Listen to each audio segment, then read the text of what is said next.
ಸಮಶತ್ರೌ ಚ ಮಿತ್ರೇ ಚ ತಥಾ ಮಾನಾಪಮಾನಯೋಃ ಶೀತೋಷ್ಣ ಸುಖ ದುಃಖೇಷು ಸಮಃ ಸಂಗ ವಿವರ್ಜಿತಃ ತುಲ್ಯ ನಿಂದಾಸ್ತುತಿರ್ಮೌನಿ ಸಂತುಷ್ಟೋ ಯೇನ ಕೇನಚಿತ್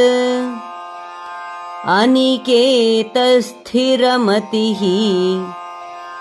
ಭಕ್ತಿಮಾನ್ May ಪ್ರಿಯೋ ನರಃ.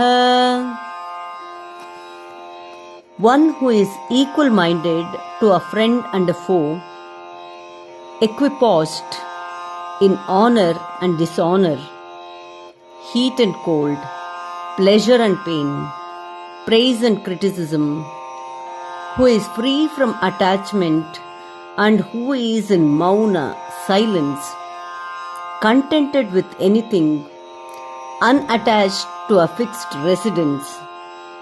even-minded and filled with devotion, is dear to me. ಯಾವನು ಶತ್ರುಗಳನ್ನು ಮತ್ತು ಮಿತ್ರರನ್ನು ಸಮದೃಷ್ಟಿಯಿಂದ ನೋಡುವನು, ಮಾನಾಪಮಾನಗಳನ್ನು, ಶೀತೋಷ್ಣಗಳನ್ನು ಮತ್ತು ಸುಖ ದುಃಖಗಳನ್ನು ಸಮದೃಷ್ಟಿಯಿಂದ ಎದುರುಗೊಳ್ಳುವವನು, ಸಂಗ ವಿವರ್ಜಿತನಾಗಿರುವವನು,